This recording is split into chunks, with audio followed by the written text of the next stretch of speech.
Here we're late as always, but we always arrive early to the party. What?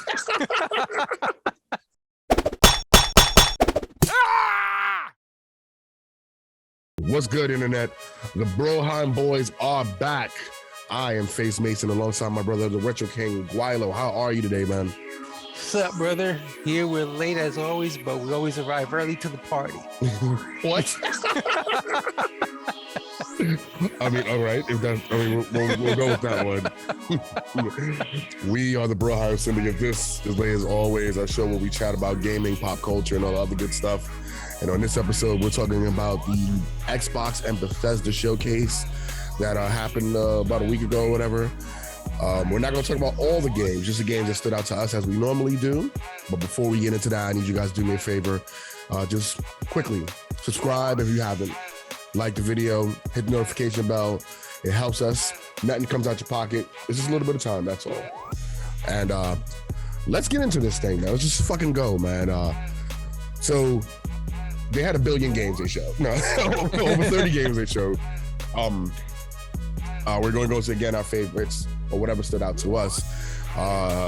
The showcase started with Redfall, which is Arcane Austin Studios game, which everybody's been waiting for a while. They were delayed. We found out later on they were going to be delayed until the game, was right. And it was a pretty beta gameplay video with the introduction of the characters and their classes. And found out there's a solo campaign and there's a co-op play. And nothing more than that, like nothing crazy exciting. What was your take on that one? Man, my take on Redfall, well, you already know how I feel about first-person shooters, so yeah. I wasn't really feeling it. From what I saw, there's not much really I could say about that. But if you like I said, if anybody likes first-person shooters, maybe definitely give this one a shot. But the game that really got my attention, and I thank you for this one, bro, is Hollow Knight. Oh, Silksong? Silksong. Yeah. They showed the new DLC and whatnot. And but when you told me that there was actually a physical copy of Hollow Knight, I was like, you know what? I got me the collector's edition right here, baby. Oh, it came in? It came in. Oh, beautiful. So, because the minute I saw the DLC, man, it reminded me of that animated with that Nightmare Before Christmas Tim Burton-ish type deal. And I was just basically just synced in, man. This game, I love the art style to it. I love the way how it looks. The gameplay looks simplistic but fun as hell. Oh, there's nothing. There's nothing, man. So I am can't wait. And this game will definitely keep me entertained, bro. But what about you? What do you think? Let me tell you, first of all, I had I had flashbacks because Hollow Knight is the first game that I broke an Xbox One controller with. Your first rage? On Xbox One, yes. Wow. And it wasn't even an Xbox One. I just happened to be playing it on PC and had an Xbox One controller I was using. It is a fantastic game. Like, I'm not saying anything bad about the game. The game is great. Animation, it's hand drawn. It's gorgeous, man. The gameplay is really cool. A lot of mechanics in it are fantastic. It's just fucking unforgiving. Like, you make a mistake and it is over. With Silksong, you play as this character called Hornet, which is in the original game, which is cool too because like there's a different dynamic to her gameplay as well. Don't know if I'm gonna grab it just yet. I might, because the little one loves it. So I might get it for her, and I might end up playing it because I got it for her. But other than that, I'm not really. I'm not looking at it and going like, this is a definite in the collection. But you know what? Like that collector's edition looks really nice. I might just end up ordering one of those, seeing if I can snatch one up. I mean, it's worth it, man. It's definitely worth it. Definitely. Next on the list, we got to go with A Plague Tale Requiem, which is a sequel to A Plague Tale Innocence, which I never got the chance to play. I'd seen some playthroughs of it. And like what I'd seen, I believe Innocence is on Game Pass, so I don't have an excuse why I shouldn't be playing this game at this point. I'm not paying for it like that. But I'd heard about a sequel dropping some time ago, so they gave us a cool little trailer with some gameplay footage in it. Again, just showed us, oh, the game is ready or the game is coming. That's about it. What was your view on this one? Well, when it comes to A Plague's Tale, I haven't even played the first one yet because, like I said, I got a shitload of backlog that I got to go through. You have the first And one though? oh yeah, I have the first one. Okay.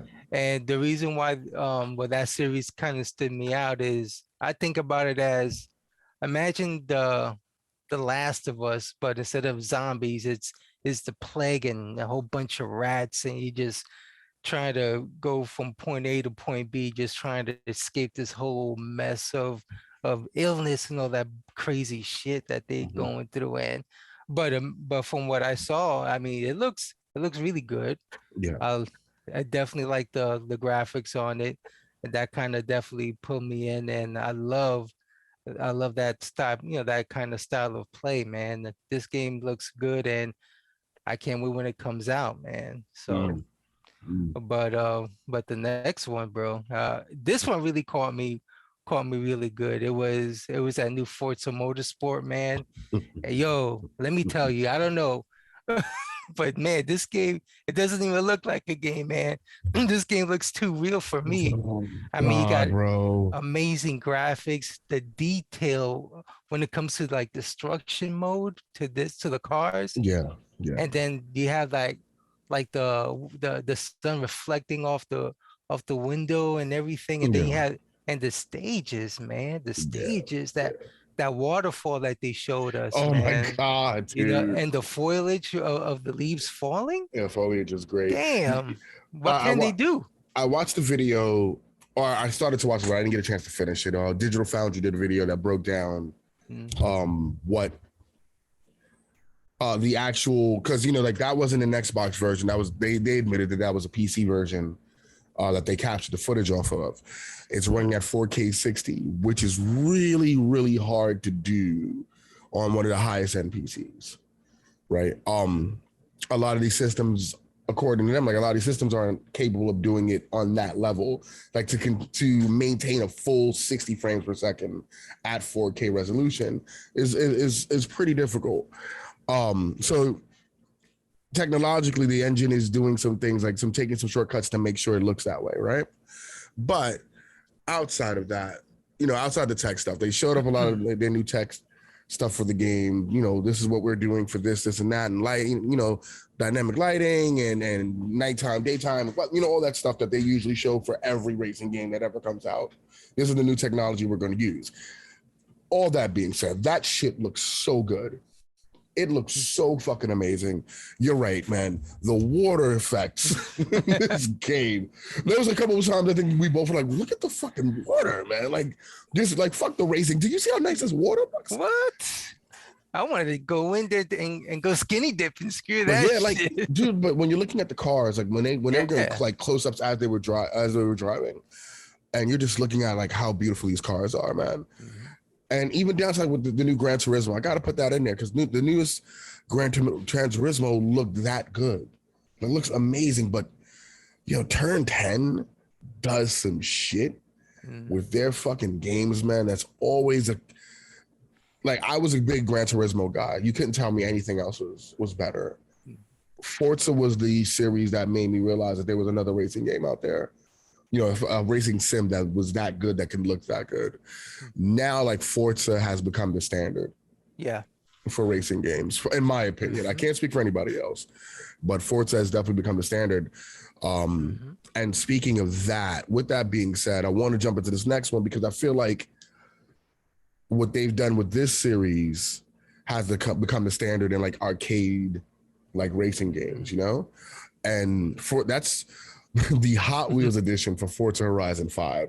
So I want to start off by saying, game comes out next month, July 19th on Xbox, PC, the cloud, Game Pass day one. To watch this trailer and see how they took our tracks as kids and put it into a game and made it look this beautiful, like vibrant colors and all this stuff. And I remember when when it came on, you was like Hot Wheels, and I was like, nah, they can't be doing a Hot Wheels game now. Like, no, they're doing fucking Hot Wheels. But to me, Forza Horizon is that game. You know, as far as like arcade racing goes, like Forza is Horizon is top notch. And then for them to, and they're known, like, even with part 4, they did like a Fast and Furious version, and they've done other versions of, DLC, and they're doing it with this too.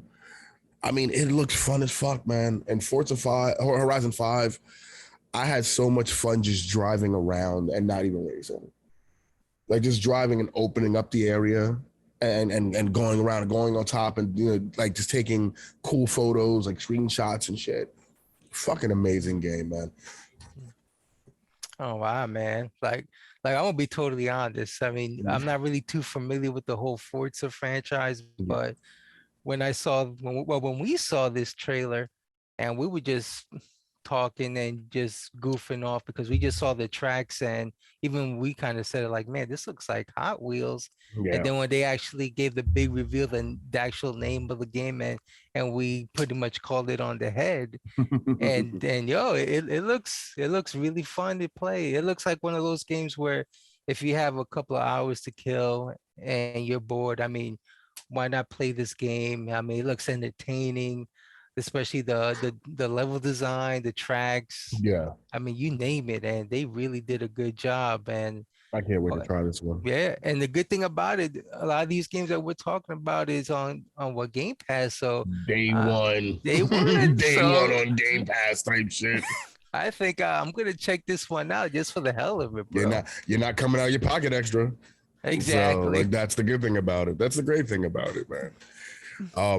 I know you're not a fan of this one for one particular reason, but they gave us a trailer for the game Scorn. This is, I believe, the last. I want to say either the last showcase or the one before is when we first saw Scorn, and it was like a cinematic trailer. Yeah. This one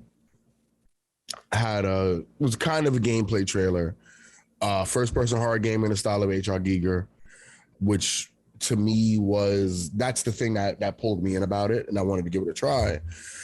My problem with this trailer was I saw an extended trailer like a couple of days later, Yeah. and that game gave you more of the feel of how this was a horror game and not a shooter at any point. There's no dialogue in the entire game. None? So none, no dialogue Wow. at all. So everything is atmospheric and it's all about sound. Like the areas you're in. It's a lot of crazy creatures and all that other stuff. This didn't showcase how scary this game could be. This trailer in particular didn't, and that kind of. If I had seen the first trailer and saw like that cinematics, I'm like, okay, this is gonna be a hard game, and while I'm interested, this particular trailer would have pulled me out the game. Mm. Like, I mean, so knowing that I already know it's first person shooter, like first person game, you're not feeling it as much. But I mean, as far as the look and stuff of it, how did you feel about that at least? Man, like going back to what you said, I mean, it was so sad that it's only a third person, no, a first person game. Mm-hmm. But because I really do like HR Giger's art style. It's morbid. It's it gets to you, and it's disturbing. And I love his art style, man. Yeah, And yeah. when we first saw this trailer, I believe it was last year that they actually I showed. believe so. Like, I'm really trying to Yeah. think, and it was like, was it this year? It's all fuzzy now.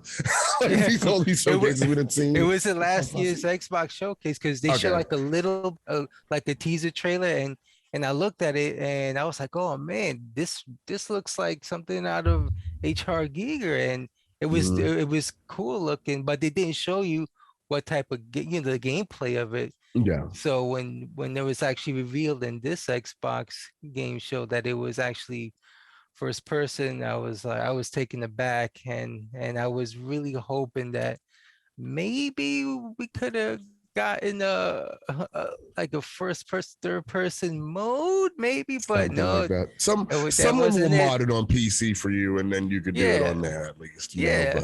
But Maybe if I go yeah, on the PC front, I'll Yeah. And if someone do a mod, I'll give Someone this will game a mod it in check some out. way. It's just sad though, because like I said, the app, with Giger's work, I mean, listen, Alien, the Alien series is the perfect example of that, right? That whole franchise is based off of that. And like when you go into these areas, like, yeah, this is just something about his style. So of course, having it in a horror game was going to work. Like I said, my problem was this trailer didn't show the horror aspects of it. And then seeing the extended trailer where the developers are explaining what type of actual game this is, I think it was for Summerfest or another thing.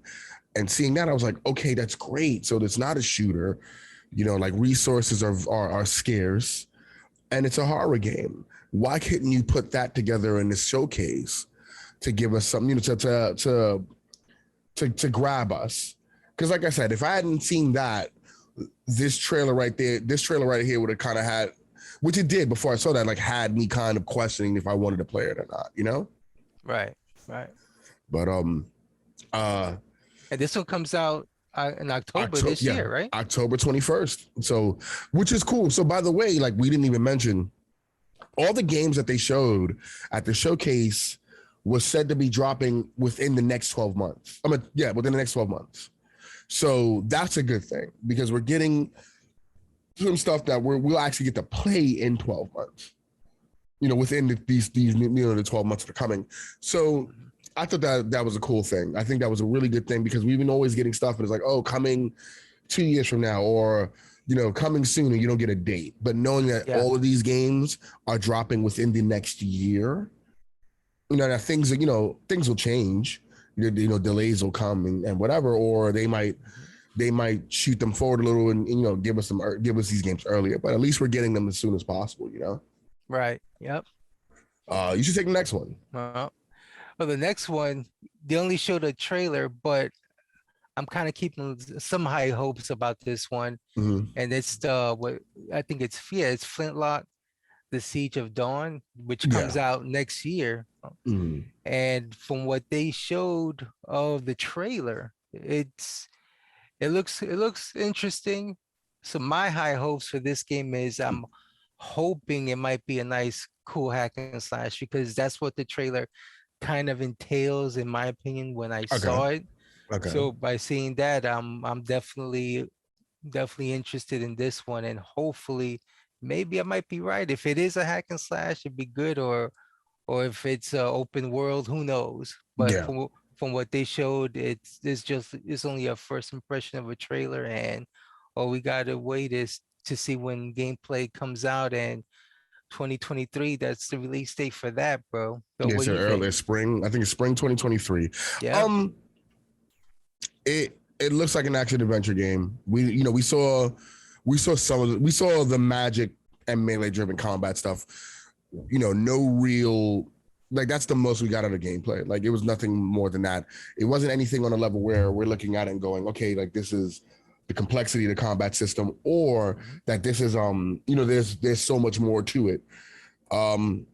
So based on what we saw, like it looks interesting. I saw an another trailer on another showcase, and I was like, okay, this looks cool, but I definitely want to see more. Like it interested me. I'm not gonna lie, like a cool action adventure game. I don't mind that. I definitely don't mind that. This next one, I laugh only because the name you gave it was so stupid. But this amazingly gorgeous Metroidvania-like game coming in spring of 2023. Honestly, one of the games of the showcase for me. And this is the last case of Benedict Fox, which you called, lovingly called, the last case of Cumberbatch Fox. And I don't know why. Like, I know why, but fuck me, man. But yeah, unbelievable. Like, it looks gorgeous, man. It is so vibrant in color. There's, the dark stuff. It looks so good. It looks really fucking interesting. Like a nice little Metroidvania thriller. I can't wait to see another trailer or some gameplay aspect to it, because you get to see a little bit of both in it. But I can't wait to get like more and more detail on what this game is, because we're talking about games that'll definitely I'm getting day one. This is definitely one of them. hmm Dude, when we saw this trailer, man, all I could say was, please let it have a physical release date as well. I'm just praying, man, because this game is so beautiful when it comes Yeah. to art style, man. Mm-hmm. Gameplay looks really, really nice, man. It doesn't even look, it doesn't even look boring, man. It's the minute you play, you're Not like, at all. you play it and the gameplay just catches you, man. And like you Yeah. said, it's a Metroidvania game, so it's a nice little callback to those type of games, man. Mm-hmm. And Mm-hmm. even if we got it, this one actually comes out in the spring of 2023, Mm-hmm. but it's worth the wait, you know. Yeah. And so I'm just hoping that it does have a physical release date as well, because I wish they would have said December. yeah, I know, right? No, but but if they could take their time, if they say Mhm. 2023, and you and I always said this, if they're gonna delay a game, I'd rather have a good gaming experience than a shitty gaming experience. Yes. Yep. Anthem, but got something in my throat. Oh, so Damn, you okay, man? You all right? I'm all right for some Allergies, reason. man, or something, you know? Ah, fucking eyewear. I don't know. Damn. But here's a game that you're oh, gonna oh my love, brother. God. This is Fucking was it Araban Shadow Shadow of Legacy. Legacy? Yes. Yo, and I know how you love Yes. stealth games, man. And this game is a callback to Origami from what I've seen. Yeah. And the art style is that cell shadiness, Yeah, man. it looks And something like that. Definitely. yeah, bro. I mean, I can't wait for this one, man. Oh, Another this is 2023 release, but what do you think about this one? this game. Holy shit. Uh here's my notes. First thing, fuck yes. This game. Yes. Yes, fast-paced stealth. Amazing art style. Unbelievable art style, dude. Um and that's all I can say. Like, I want to see more. I want to see what this combat is. I want to know what the story is about, because you're just killing robots and shit. But Mhm. it is so fucking good. Yo, it looks so fucking fun. And dude, like the trailers is like, oh, kill him this way, kill him like this. There's different ways of showing the stealth aspect of it. And I won because we've been talking. We always have these conversations. I'm like, yo, I've been waiting for a really, really good stealth game for a while. Like, really, like where the world calls for stealth to be played, you know, and Mhm. it works out. If it's not something like this, like even Origami is cool, but Origami reminds me more of like Tenchu than anything Yeah. else. Um, this one just has a really nice feel to it. And so it's like, hopefully, like this is coming, like you said, it's coming next year, so I can't wait for it. Another one. This is my other game of the show. Mhm. So like, I think literally my two are even as excited I was for the last game they showed, like my two games of the show is Benedict Fox and Araban Shadow Legacy. Yeah. Those two won me over, where they're highly anticipated in my book right now. I loved what I saw. Is it something is that something you're going to play? Definitely. Like, is it something on your list? Yeah, definitely on my list, man. When I saw what kind of gameplay it was, and I actually played the first Origami at my nephew's house, so that definitely got me interesting because I love stealth games. And if you want to go back to stealth games, like I remember even playing the Mark of Cree, where it has stealth aspects to it, Mm. and the best thing about it is the kills, and this game looks like it has some nice stealth kills that it performed right. Looks amazingly Yeah. good, man. Yeah. So this one is definitely on my list right there. And again, physical release, please. That's sad that you got to be like, oh, we're at a point where it's like, I hope we get a disc version of Yeah. this game, right?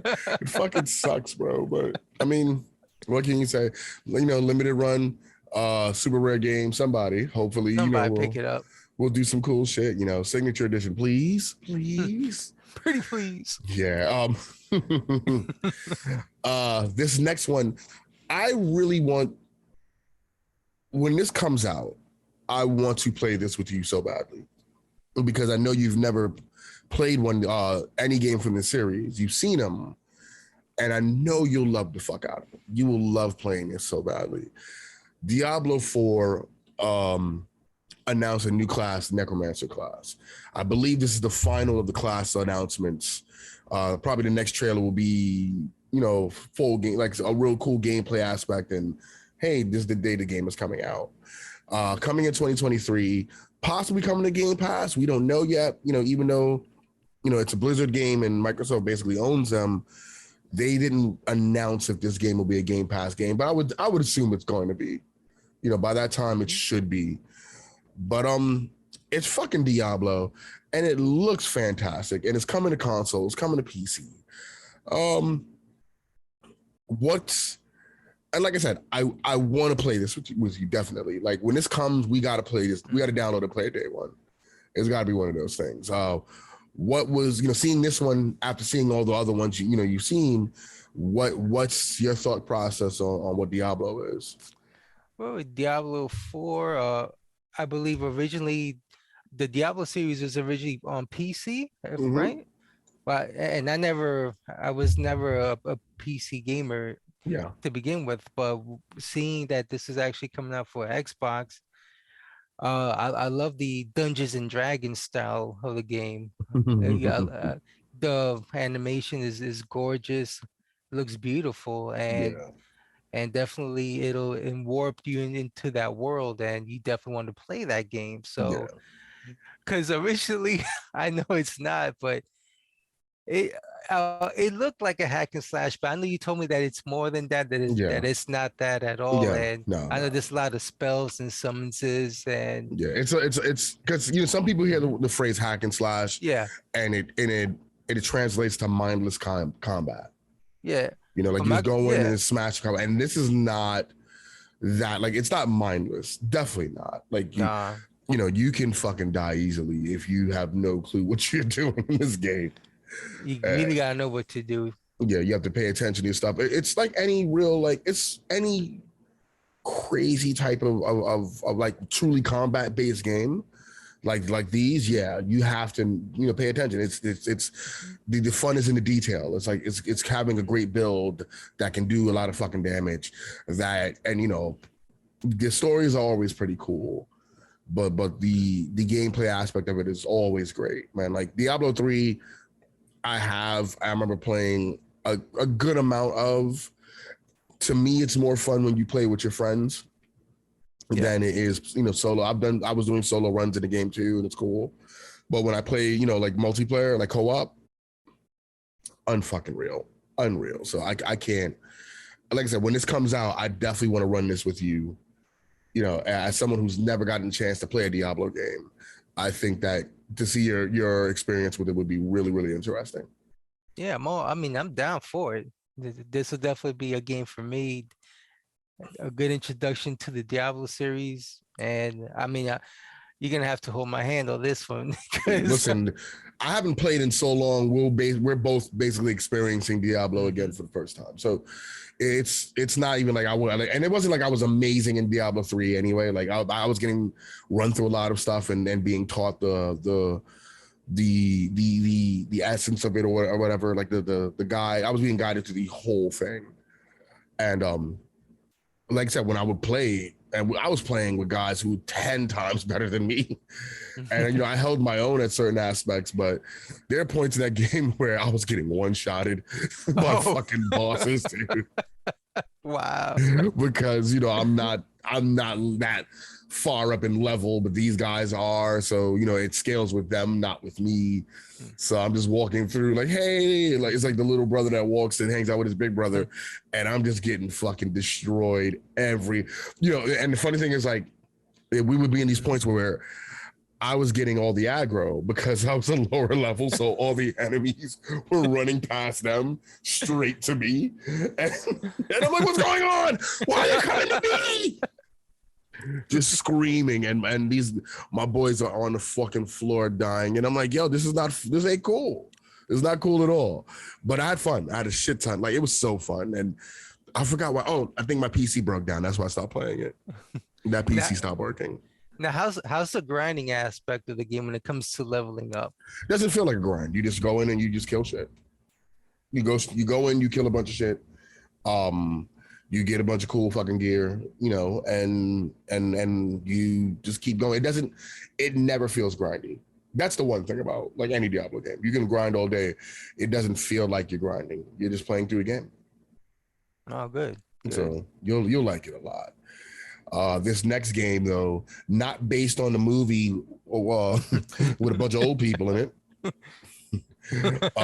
By the creators of Limbo and Inside, the game Cocoon. Not really interested, but I know this got you. So let's get your thought on it, because mine is just basically like, it's a game. But let's see how, because I think you like this one a lot. So Yeah, first of all, I was thinking, man, are we gonna see Steve Gutenberg in this game? But sadly, no, it's not based on that Cocoon movie. But I love that name, dude. You just said the name of a lifetime. Steve Gutenberg. But yeah, like it was from the creators of Limbo and Inside. Yeah. And those two games look amazing art wise.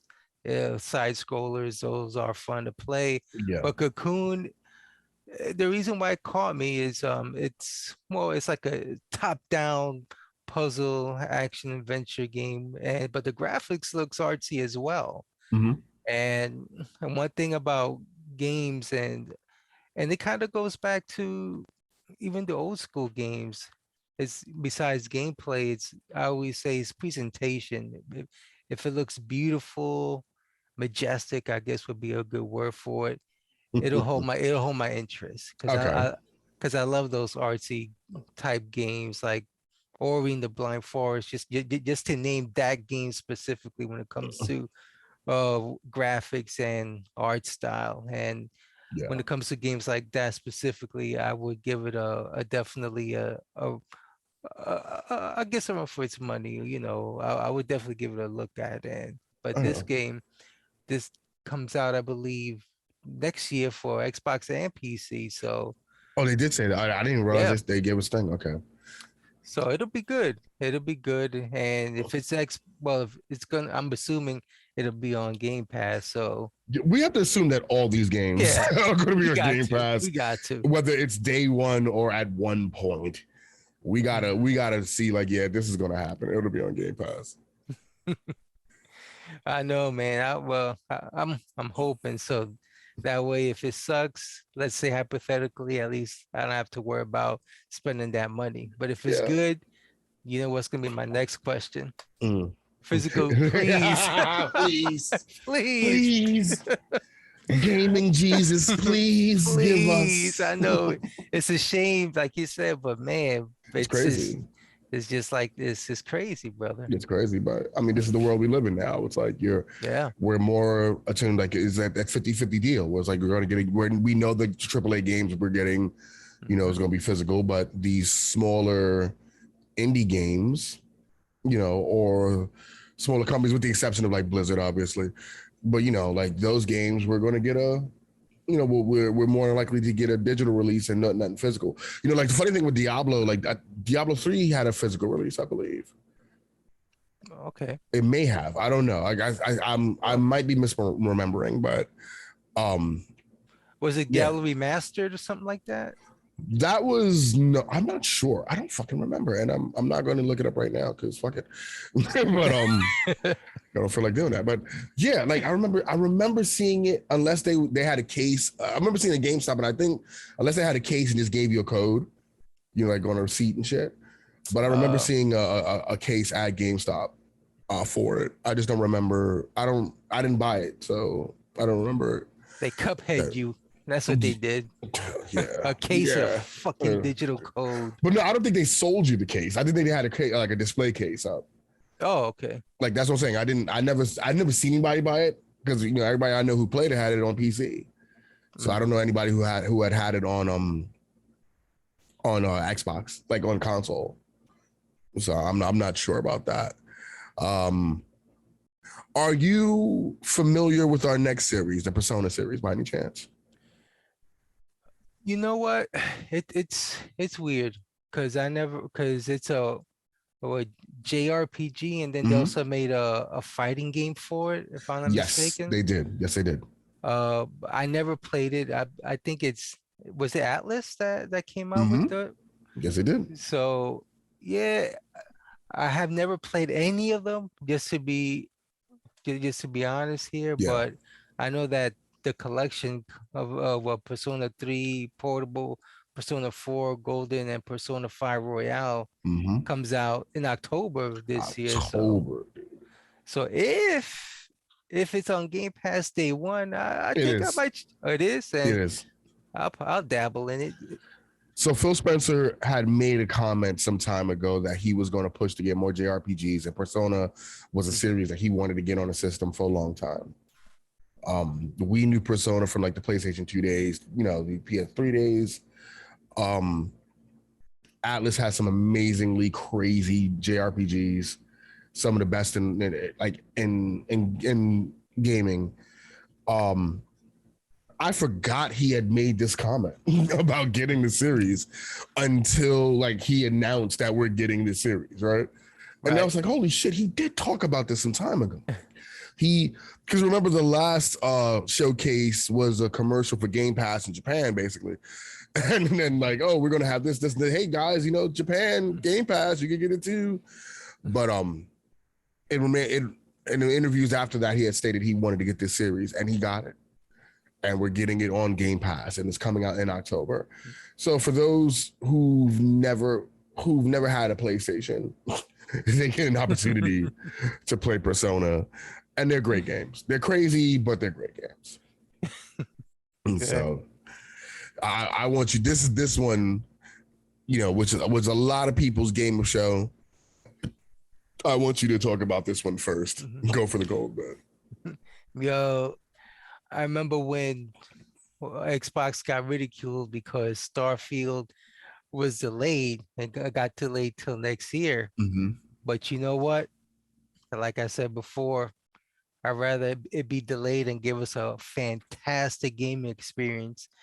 But seeing the gameplay that they dropped for this, holy shit. Yes. That's all I could say. Mm-hmm. It's in first person and it's in third person. Thank you. Good look, guys. Hell yeah, Good look. I'm gonna Good play look. this action shooter or this Mm-hmm. action shooter RPG, man, and it looks amazing. This It shit does. looks fucking huge, It man. does. The guy even said, well, when he was talking about Starfield, you have over 1,000 planets to This explore, shit's man. that's So way. this shit is like Mass Effect on heroin, bro. I was like, damn, I am so psyched, man. And I'm hoping a game like this, I'm sorry, they have to have a collector's edition Oh because if yes, they do, because I'm buying it. you're going big. So let's just look at this. Like the break, we got to have a conversation about Starfield, right? Because Mhm. I remember Starfield being announced before the acquisition of Bethesda, and it was a big deal then. We know Bethesda is very ambitious with their worlds to a fault sometimes, So we already know, if you haven't played an Elder Scrolls game, if you haven't played a Fallout game, these worlds are huge, open world stuff you can do. But we always, with that comes the 9,000 bugs the first week or so. And, you get a lot of the bullshit that Bethesda gets all the time, but they usually get it right after a while. The fact that they delayed this game showed that they really care about the product that they want. Like that first impression is really, really important to them now more than ever. There was Todd Howard had an interview where he stated that when it was announced or decided that this would go exclusive to your Xbox, it made the focus much easier because now they're focusing on the Xbox and PC, and they're not worrying about the other consoles that has to be on. Um, so let's start. Like you said, action RPG, sci-fi shooter, right? Like this is whatever this is, alpha, beta, whatever. This game looks really good. That there's this cool filter on it in certain planets that looks really nice. The planet that they showed a lot of, had different aspects. So you can see like how where it's colorful and then where it's kind of grayscaled a bit. And as you said, it being first person, and then we saw the third person play. And what do we say is always important? The option to choose the way you want to play makes games much more interesting and palatable. I was worried that this was going to be a first person game because that's what they do. And also because I was like, I want this game to be great so that you would be able to play it. So when they showed that third person mode, I was like, oh yes, Al's getting this. There's no doubt in my mind. Like, and we were very, very, very intrigued and very happy with what we were seeing. So again, 1,000 planets, 1,000 fucking planets, dude. Yeah. What the fuck? Like, what are you doing? Full creation mode that they showed, which looked very detailed. Class, kind of class based with stuff that they had shown. Amazing gun combat they shown, which we're going to see some cool weapons, some crazy weapons in this. It's a fucking shooter. You can create and fly spaceships, and there's space combat. So now again, the level of ambition that we know they're going to go, like if ambition on a scale of 1 to 10 is going to be like an 8 starting out, now they're at a 15 because now they're doing 1,000 planets and space travel and space battles. Like, what the fuck? So here's my issue, and it's not about the game. It's about immediately after the showcase, people were comparing this to No Man's Sky. And No Man's Sky has a first and third person view and all that stuff. That's great. But I've seen a couple of videos that were trying to compare the two. Well, No Man's Sky does this, and what we've seen, this is happening. That shit it doesn't remind me of No Man's Sky in the slightest. Not at all. Not at all. Every game has an influence. If there's a game that comes out that creates something, then other companies and developers will use that as a target. Okay, we want to do something like that, but we'll add on to it. And sometimes it's great, and sometimes it sucks. Our market can be oversaturated with this type of game. I don't see Starfield coming in and looking at No Man's Sky and going, we want to make our own version of No Man's Sky. Like, I definitely do not see that. I am so hyped to play this game, and I'm hoping to God that there's a co-op mode in it. Because to be able to go to explore these planets with your friends, even if it's just 2 players, that shit's going to be fun on a multitude of levels. And they're going to have a photo mode, and there's going to be a billion photos on the internet about people going there on planets, the creatures you're going to face. This could be procedurally generated stuff. So, that's another thing we're looking at. But again, 1,000 planets. There was something that you said that I really want to touch up, and you said something about like with Starfield, you could tell the creators they wanted to take their time out because they wanted to make sure they put out a good product. And that as a gamer, like how we are, that is so much 100% so accurate because I'm tired of all these half-baked games. They're just trying to rush it out there. Yeah. They want your money. They're like, okay, give us your money and we'll fix it later. But Starfield, nah, man. They say, you know what? We're gonna just take the time out. It'll be delayed till next year, but we're gonna make sure that you're gonna love every minute of it. And that's why I can't wait for this game. And I mean, I don't even know. Imagine imagine if this had like a co-op mode. I don't know if I it's hope linear. so. That'd be great. They haven't said anything, they didn't say anything other than that. But to piggyback, you got to look at Cyberpunk 2077 as the now big example of a game that had so much promise, right? Excited the fuck out of me and so many others. And because they wanted to get the game out, they wanted to make this money. And again, we always, we look at upper management. We don't look at the developer side. Upper management wanted to make this money. They pulled a lot of the bullshit that they pulled and they rushed the game out. And now they're behind. It's like that's a situation where, like with Project Red, anything that comes out now, the spotlight and the microscope is on it because of what you did with Cyberpunk. And we know that it's not the developer's fault. We know that for a fact. We know it was upper management, and those guys should be held accountable for it. But it sucks that like the next Witcher that drops, we got to sit there and go, okay, should I really wait, 6 months till they get this shit right? I was rumored they have another IP that, brand new IP dropping. Should I get it day one or have to wait 2-3 months because of what you've done with Cyberpunk and what you continue to try to do with Cyberpunk? Because for what I've read, it's still not where they need it to be. Right. And so it's like, that's your bar now. You already know, like, we cannot have those moments again. Remember, like I said before, Bethesda was known for putting out a game and the game would be great down the line, but the initial release was buggy as fuck and a bunch of other stuff that has happening. Now you have a situation where like Microsoft is sitting there going, they remember with Halo Infinite, they had a set date and they were ready to go and they showed that shit and everybody was clowning them. And they was like, you know what, we're gonna pull back. We're gonna delay this game until we get the product that we're happy about, right? And whether you feel like Halo Infinite was a great game campaign wise or whatever, it's besides the point.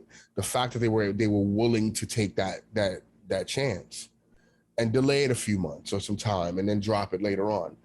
The delay of Starfield, the delay of Redfall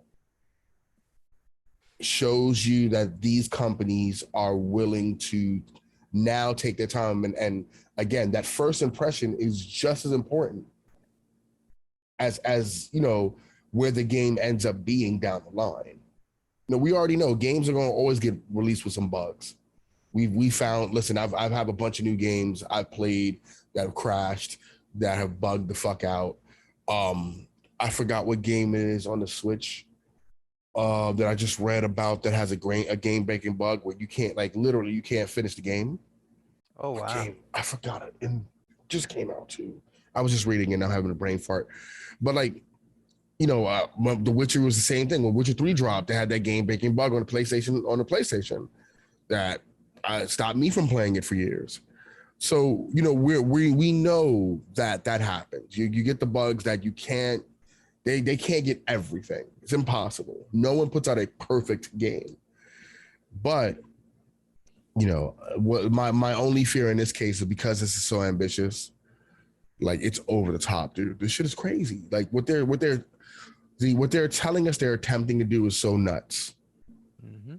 And I am excited to see the next showcase about this game so we get more information about it, see if it is co-op, if it, what the other things that they're trying to build in this game. We know it's going to be DLC and they're going to be doing shit a lot over time because if you want to maintain this ambitious world, support for this game has to go on for years. You know what I mean?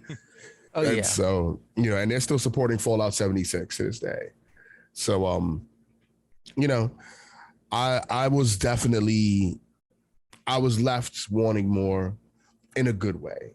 I was like, I want to see it so I can maybe get it. Like, no, Starfield looks like a game I will be playing and will be playing for a while, like putting some real hours into this game.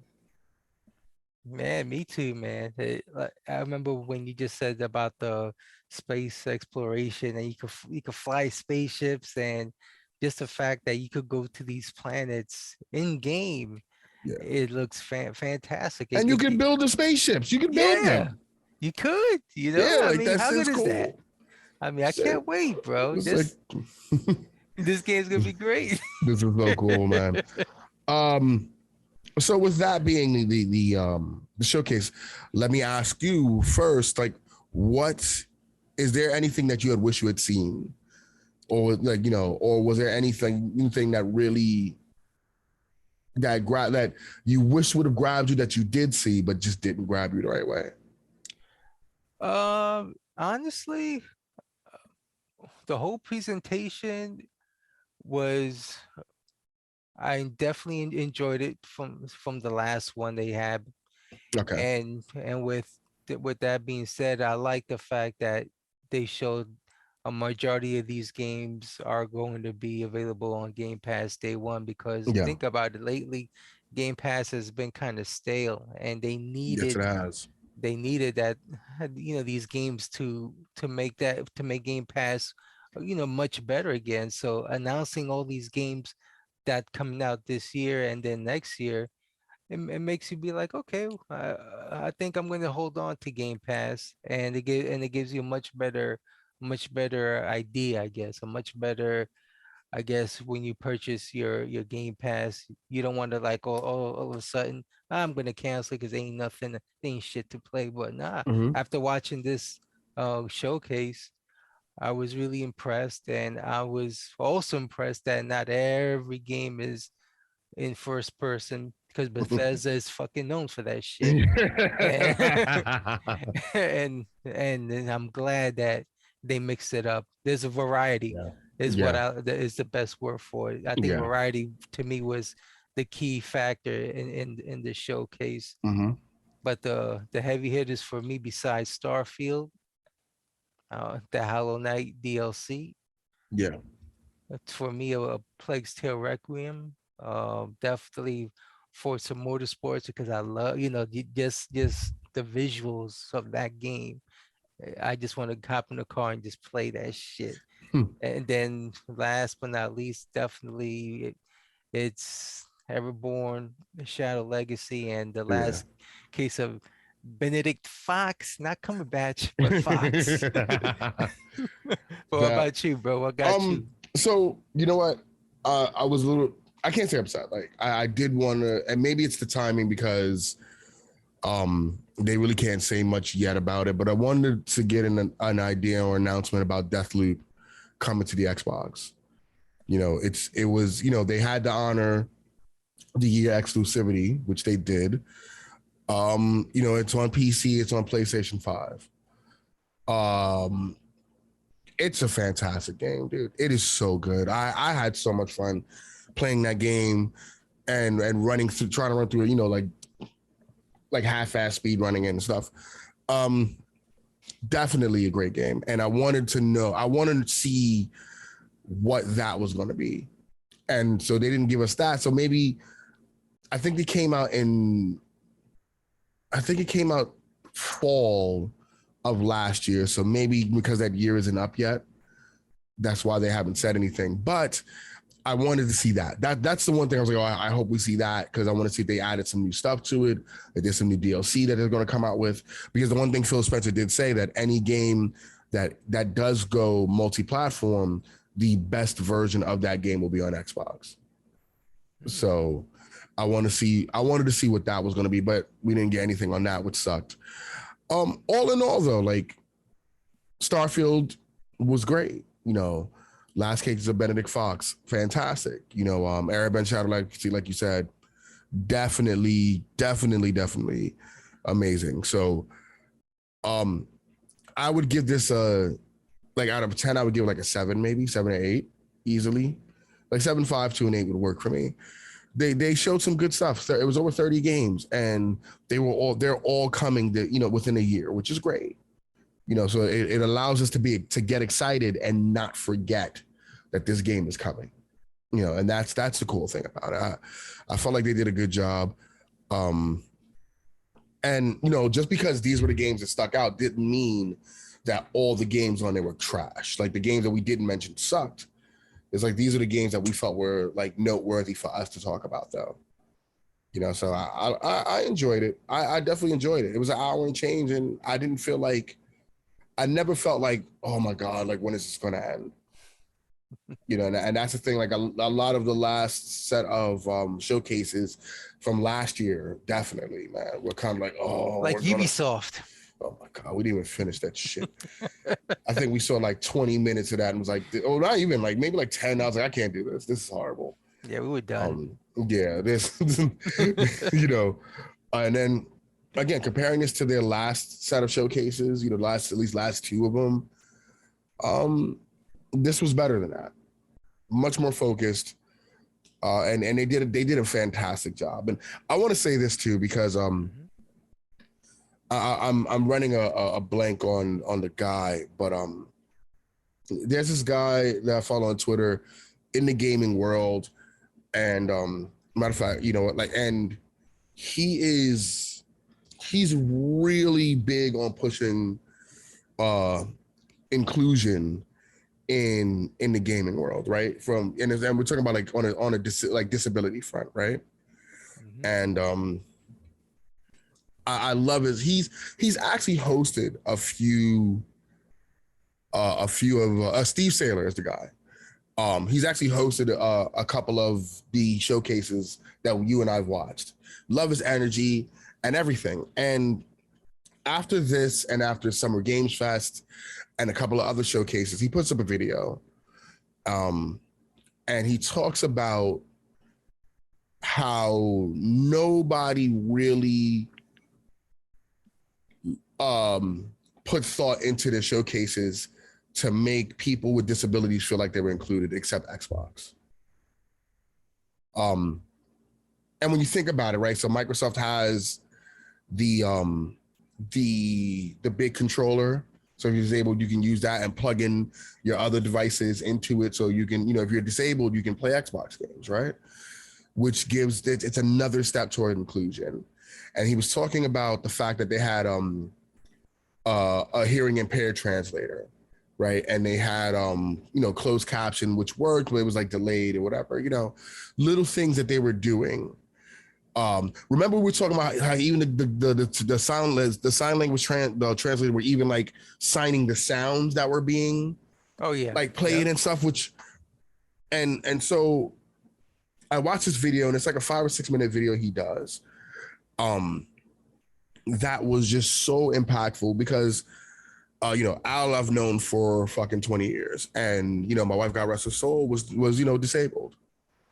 And, when you're friends with someone like that or in a relationship or whatever with somebody, and it opens your eyes to like the judgment of people based on their disability, or even, just the lack of thought put into like them wanting to be included in things that quote unquote able people can do. And so I want to just say, like as somebody who was with someone, and and I know disabled people and everything, and and I'm close friends with some, like I the way we thanked Limited Run for and stuff like that, I want to kind of put a thank you to Xbox for that. I want to say, like I love the work that they continue to do for inclusivity, for all of us to play games, because at the end of the day, we all should have the opportunity to escape into these worlds that are built for us to escape into. And so if someone is in a wheelchair and they want to fucking drive, then there should be a way for them to do that. Let them escape that world and drive. If they have any disabilities, whatever, if you can't, if you're hard of hearing, whatever, like these means to make them feel like, to make everybody feel like we're included and we all matter. Excuse me, it means a lot to me as a gamer and as somebody who was in in a situation with someone like that. So yeah, just thank you, and that was long winded. I apologize, but I wanted to say it because it meant the world. Like it sucked that he felt that no one paid attention. These other companies did not pay attention as usual, and he thanked Microsoft for doing it. And so I want to take a moment to do the same. And Yes. so thank you, Microsoft, for making sure that we all can play together and we all can have these experiences, because we all deserve to have these experiences. Yeah, that we do. I mean, everybody should experience gaming no matter what your handicap is. We all should enjoy what we love to do, and there shouldn't be any barriers that will prevent us to doing it. And Microsoft is one of those companies that definitely thinks about everybody else, and yeah, I commend them for that. Yeah. Th- I love it, man. I mean, this is something we love. We love gaming, man. This is we've we've said this in the podcast when we first started doing this. Um, we were alive for rises and falls of the gaming world. You know, we've seen a point in our gaming lives where it seemed like there was a game coming out every other day because there was Mhm. so many studios out there, right? And then we've seen when the economy crashed and all these studios left. And we've seen the resurgence of games, and we've seen the change in gaming culture now. Um, like we've been a part of so much over time, man. And I love gaming, dude. Like this is what keeps a lot of us going. When you can come home after, and just like turn something on and play, play with friends, over the world. I'm in New York, Al's in Florida, and we get to, outside of the work that we do together, you know, it's like, yo, dude, you feel like playing this game? Yeah, let's do it. And we run a game for 4 or 5 straight hours, and it's like, it's akin to if we were kids and I went to his house and fucking played, and played on his couch. And we're doing that. And gaming brings people, there's some fucking toxicity in gaming. We see it. It's toxicity in everything out there, But it's the one thing I've had, especially like during the 360 and PS3 days. I had so many friends from different walks of life, Mhm. from different parts of the world, you know, um, that you would never expect to be friends with, and then you have this common love of this one game, and then you talk to them and you find out you have this common love of a bunch of different games, and even now meeting people, where I go out hang out and whatever, and they're collectors like us. And they have these old retro systems, and oh, dude, I just played this game. One dude had played Turtles 2 for the first time, but he's had it for years. Oh wow, And that's before Shredder's Revenge dropped, he went and played it on NES. And he was like, dude, I didn't know. I was like, dude, what you mean you didn't know? Like, well, I was playing that shit when I was a kid. Like, really? And it's so fucking cool. And this guy, he's young, and his little cousins, who are like 16 and 17, have started collecting now. Like they're retro Mhm. collecting at 16 and 17. Yeah. And he's like, we were talking about collecting, and he was like, dude, I want to get, can I give them your information because maybe you can help them and build? Like, sure. Like, there's nothing better than gaming, man. Hmm. There's nothing better. It allows you to be creative. It fuels my creativity. It definitely does. We talk about it, and there's a love for it, man. I love games, man. And it's games and music for me. And those are the two things in our lives that will bring people together, man. You don't have to speak the same language, but you can play the same game, and you can have those, and you can express those feelings. Yeah.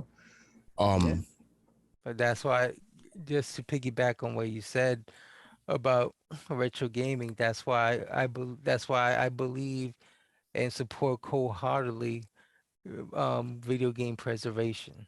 That's why I mhm, believe that by preserving these games and the physical aspect of it all, it's meant to be enjoyed by everybody, yeah, every generation. yeah, And what's even good about it is you get to experience these games and share it with the ones that you love the most. mhm, Like for like really quick, you mentioned Turtles 2. I remember going to Georgia for last year for the first time, and I had brung over Turtles 2 and played it on the Retron 5. Put that in. My nephew, he's in his 20s, never played it. And the minute he saw those sprites, his eyes lit up. And then when I when I put in Turtles in Time, his eyes lit up even more because he's gradually seeing the evolution of gaming. yeah, And right there in your face, people like you and I, we had to wait for its respective years to catch up. So yeah, we saw it slowly, gradually, but mhm, to see it from point A to point B in less than about a couple of seconds, it's a lot. And then they enjoy it even more because and nowadays everything is you'd CG, a lot of a lot of dialogue, all that stuff. That's what a lot of these companies really concentrate on. That's why a lot of these games don't have a lot of replay value Yeah. compared to the old ones. So Mm. by sharing that, Yeah. it's like a whole new world for them, and it's a much appreciation that they'll have for games as a whole. Yeah, So because nostalgia is everything, yeah, and for us, it's nostalgia kick, right? Like, so, yeah. I'll use Streets of Rage 2 as a perfect example of this, right? So that's a game that I played way too many times as a kid. Me and my mom, that was a game we bonded over, right? Um, and then I remember, so when my daughter was little, I started her on the path to gaming the way I started. So um, I didn't have a Sega Master System at that time when she was born. So I had two NESs and I had a bunch of fucking cartridges. So all right, your first game was going to be Super Mario Brothers and Duck Hunt, just like my first game was Super Mario Brothers and Duck Hunt, right? Let her play that. Had a zapper, so he was shooting shit. Had old CRT, so it worked out even better. And yeah, like so we would, like I let her run up the thing, Super Nintendo game, Super Mario World, which she loved Super Mario World. Like she played that shit religiously. But playing that, just going in just that direction. And then all right, you want to try, Genesis stuff here. And I've been playing Streets of Rage 2 with her and being like her having the same fun that I had when I was a kid playing that. And for me, it's nostalgic because like, okay, me and my mom used to play this, but now it's switched, I'm the playing with his kid and having that same fucking love. And, so when like, that's why I think even better when Streets of Rage 4 dropped and how close it was, so close to Streets of Rage 2. And I remember like the day we got it, the day it came out, got home, downloaded it, and me and her played that shit all night because it reminded us both of part two, and it was super exciting. So I agree How with you. Mm-hmm.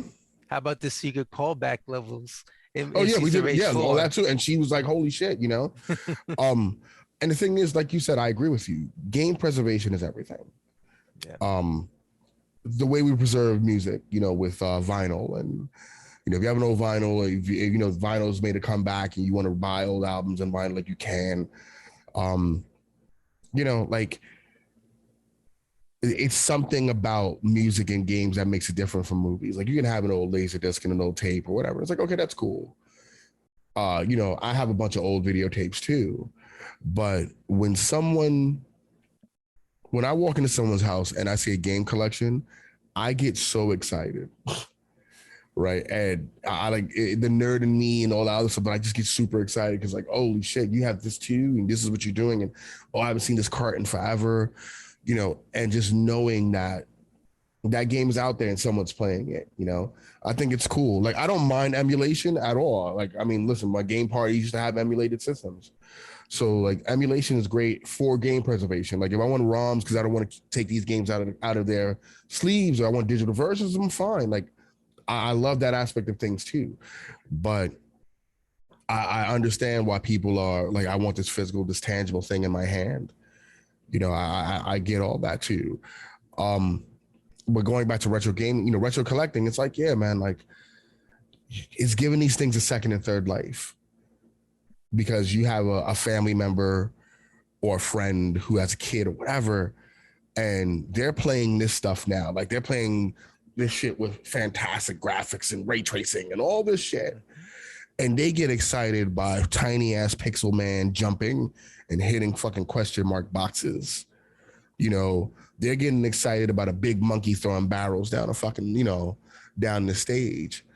And they'll get as excited about that than to a Call of Duty game that just dropped, And that's a cool thing because again, as you said, the evolution of gaming, where you can watch it unfold right there. But the fun, like, and no matter how graphically inferior, quote unquote, it is, the fun aspect is always there.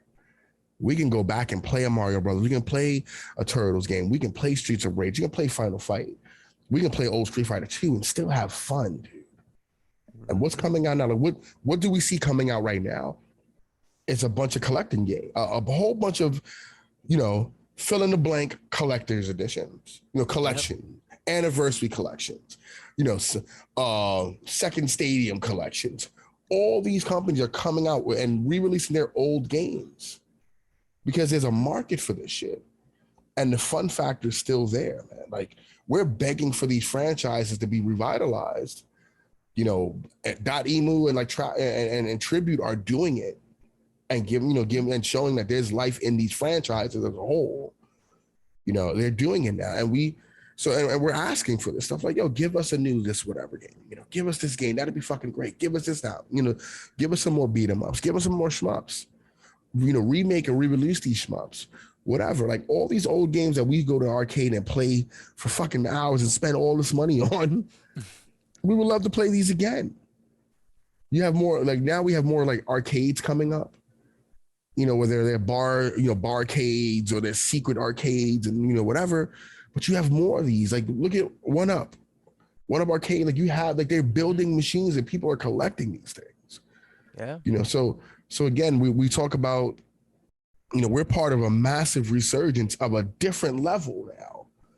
Because now, like, everybody's allowed to get this stuff. Whether you're a PC gamer, you can get all these old games, whether you have them on ROM, or you go out and you legitimately go on Steam and download this stuff. You know, or you go on Xbox, you downloaded it. Like, we're getting these games back, and not only are we getting these old games back, we're getting these companies who are coming up and rebuilding the style, you know, like the genre of games because of it. You know, and I think that's great to be a part of this right now, man. Like I said, I love gaming. I don't play as much as I used to because I have a 9 to 5 and you know, we're trying to build stuff and we have like projects and stuff where we're trying to do. So I don't get a chance to sit there and play like I used to. You know, you just reminded me of a meme that I've seen. It's with what was it? With Baby Yoda, and one of the memes says, "This is me wanting to play all the games in the world," and then there's a picture of old Yoda saying, "This is a picture of me wishing that I had time to play all Yeah, these you don't. games." You fucking don't. No, we don't even have the time. Like, No. it's fucking because, like, Horizon Forbidden West came out, right? And I was like, okay, I'm going to take a few days, put some time into this, maybe take like a couple of weeks. In my head, I was going to be grinding because I thought I was getting Horizon Zero Dawn. And I was like, I'm going to be grinding the fuck out this one. So it's going to take me a couple of weeks to get through this one. I'm going to take my time with this game. And I didn't. This game wasn't like, I was like, let's just get this shit over at this point. You know, but I've been playing more like demos, especially with Next Fest with Steam, you know, which I usually don't do. Like, I don't download demos that much. But I was like, I download, you know, we saw with, I believe it was Summerfest that we saw some of these games on a Summerfest showcase, which we'll be doing a show about. And I saw them on the Next Fest and there was a demo for each one of them on Steam and I got them and I played them. And, you know, the joy I had in them, it's like, again, a set of games, I'm getting them no matter what. You know, this will be on my shit and I'm playing the fuck out of these games, you know? This is the time, like, that resurgence is here, man. It's a nice time to be a gamer right now because, dude, like, from this point on, we're getting a shit ton of great games. Yes! I enjoyed this thing. I enjoyed having this podcast today. It was great. And as usual, we ask you to subscribe, like, notification button, share this with friends, you know, help us build all this stuff. We have a lot more stuff coming. We apologize for when it comes, but we have lives, you know, outside of this. So it's sometimes a little hard for us to, you know, get everything out in a timely manner. But when we do it with a love and fun, you know, with love and we do it having fun. And we want to say thank you guys who have watched our content and who do support us. We love you guys and we really, really appreciate you guys. So for brother, the Retro King Guilo, I am Face Mason. We are the Broheim Syndicate. And stay tuned for everything else. We love you guys and Broheim out.